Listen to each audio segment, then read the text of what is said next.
All right, welcome back to day 4 of topical review.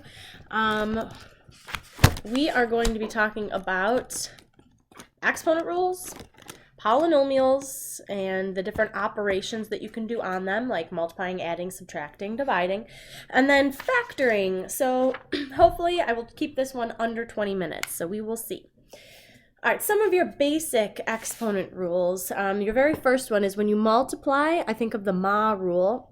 Multiply, you add. So if I have x to the third times x to the fifth, that's just x to the eighth. If you have power to a power, essentially what this outside number is that means how many times x to the third is happening.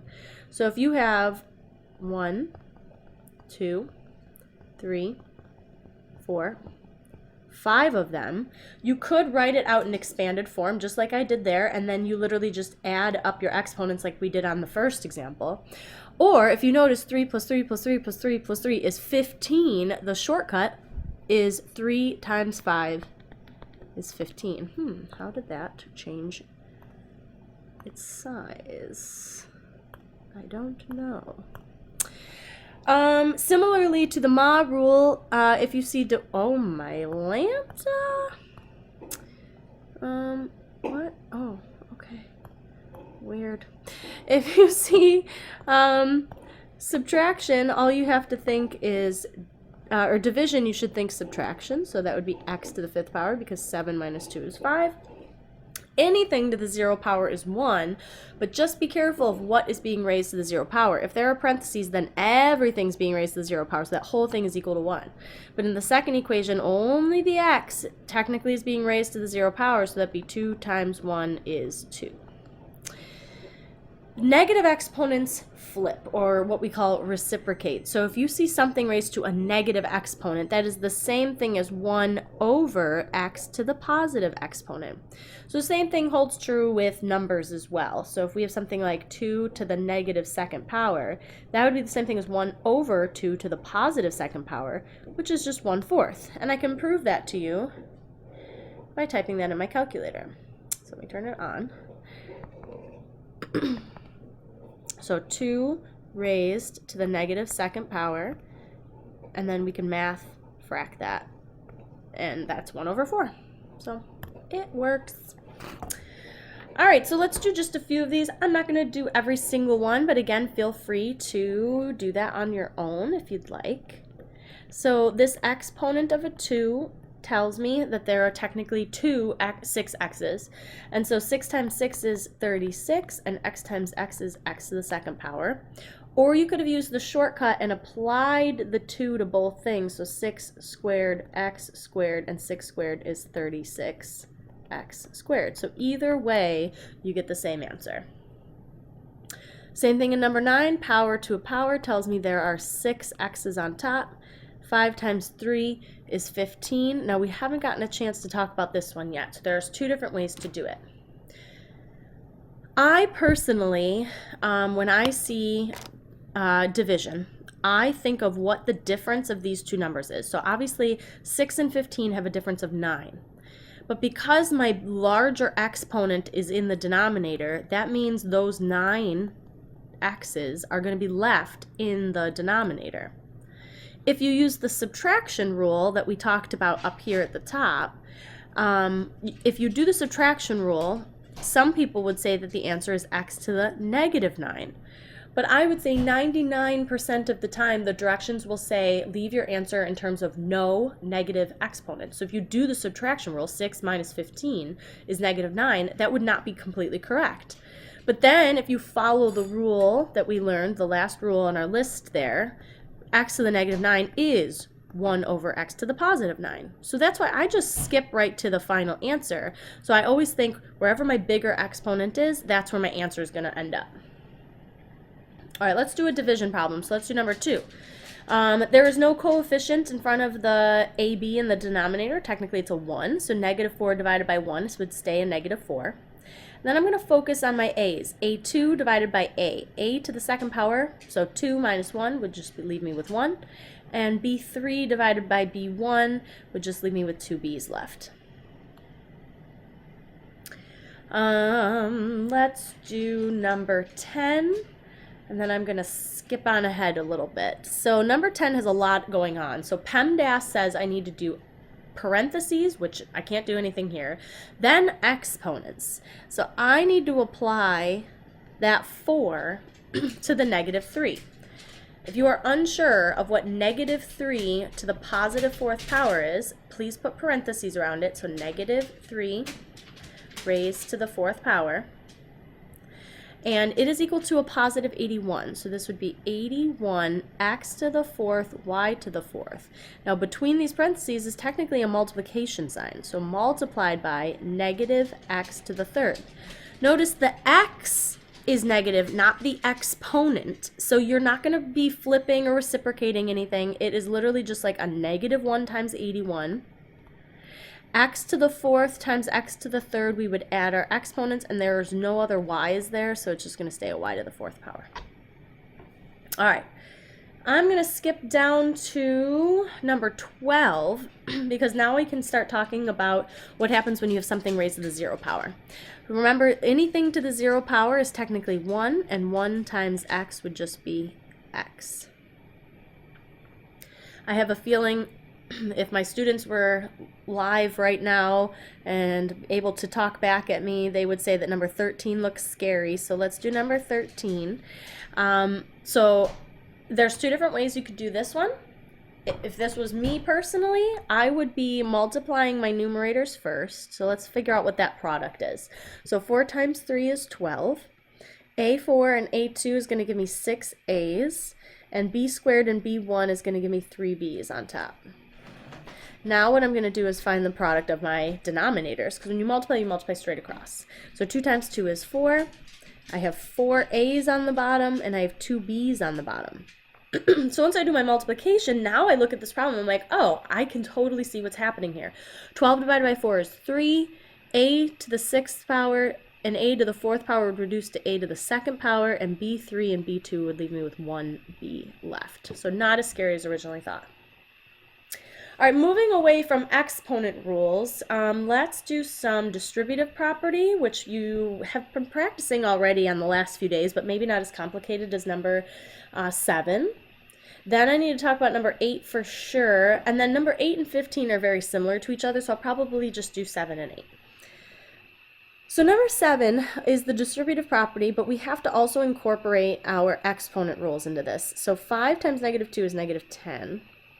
But x squared times this x squared is going to give me x to the 4th. And y squared, and since there's no y there, it's going to give me y to the 2nd. That is literally just the first term. Now I'm going to take this outside term and multiply it to the middle. So 5 times 3 is 15. X squared and x gives me 3 x's. Y squared and y gives me 3 y's.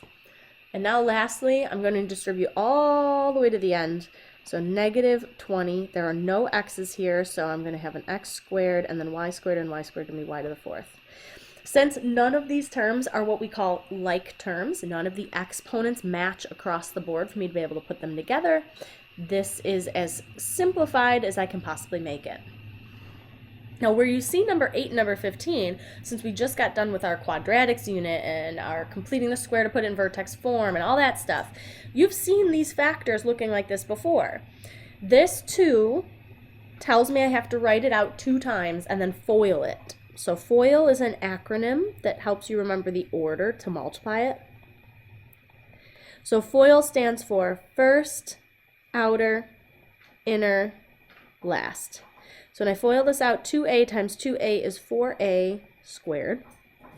2a times 5 would be a 10a. 5 times 2a would be another 10a. And then 5 times 5 is 25. So combining like terms in the middle, I would end up with 20a and then a plus 25 on the end. So you would do the exact same foiling strategy on number 15. This, number 14, would be something like triple foil. So you would have to foil that whole thing out 3 by 2. All right. We kind of just did, we've been doing this I don't know, for like the past few videos now, so I don't know if I really need to focus on combining like terms, which is literally just adding like things. So 3x plus 6x is 9x to the second power, and then 5 plus 8 is 13. Your exponents do not change when you add. Your exponents also do not change when you subtract.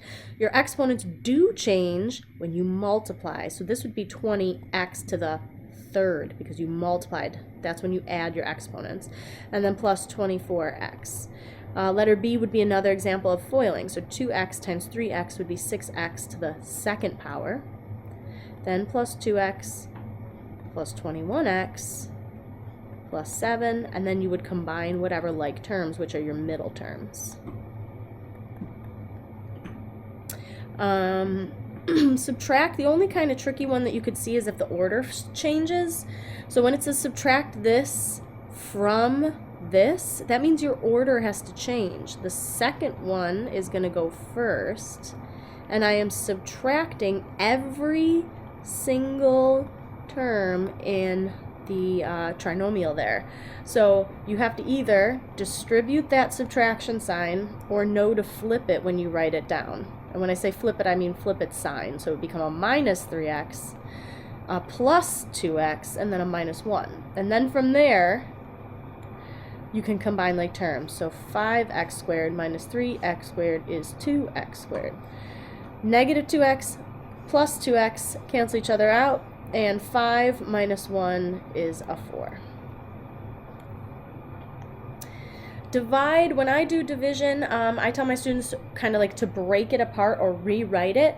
So I would essentially be taking this 5x and putting it underneath every single term because we have a trinomial divided by a monomial.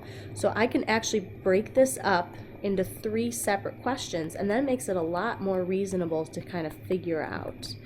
So if I break this apart, 15x3 divided by 5x is going to be 3x squared. 5 divided by 5 cancel each other out, and that leaves me with just a plus x in the middle. And then 5 goes into 10 2 times, my x's cancel each other out. All right, our last little bit here today is going to be practicing our factoring. And we have learned a few different types of factoring this year. You always want to look for a GCF first. If it's not a GCF, then maybe dots would be our next choice, but only if it's a binomial, so it has to have 2 terms, separated by a subtraction sign, and everything has to be a perfect square. So it's very specific.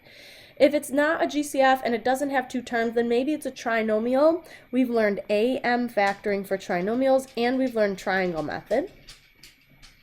And then our last and final one that's kind of unique is by grouping if we have 4 terms. So let's just do a couple of each. So number 1, I would call this a GCF factoring because I see a y in common. So when I factor a y out, I just leave my remaining polynomial inside the parentheses. So I basically divide by y.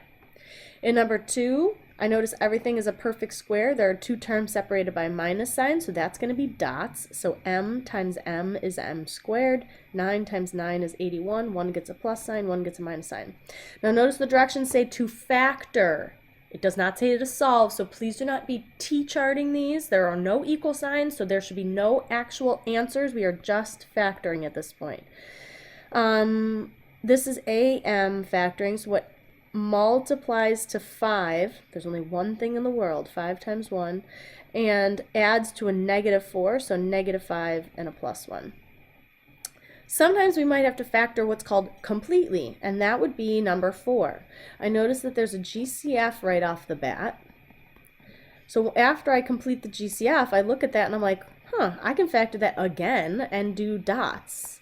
Multiplies to y squared would be y times y. 1 times 1 is 1. 1 gets a plus sign and 1 gets a minus sign. I'm going to skip ahead so we can practice a triangle method. So let's take a look at number 9. We'll do number 9 and 12. We'll do 2 practice. Yeah, let's do 9 and 12, and then that will be it for us today. So number 9 and 12 both are triangle method, and the reason why it has to be triangle method is because across the board there's no GCF. So 4 times -3 gives us this nice magic number of -12.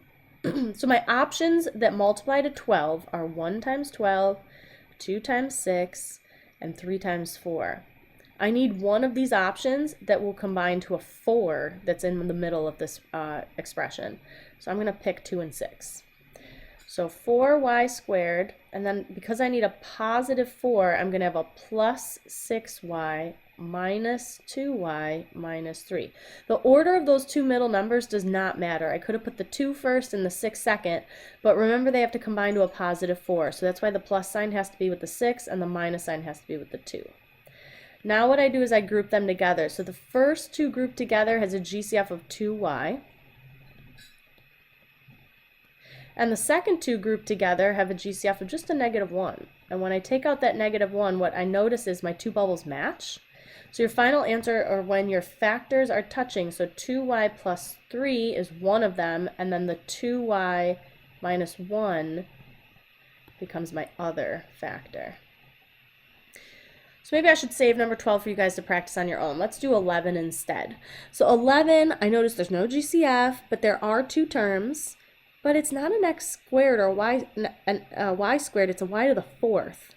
That's okay, as long as your exponent is even, then that means it's a perfect square. So to break it up, it would be y squared times y squared, and then 4 times 4. One gets a plus sign and one gets a minus sign. But I notice that the minus sign creates another set of perfect squares. So only the one with the subtraction would factor again.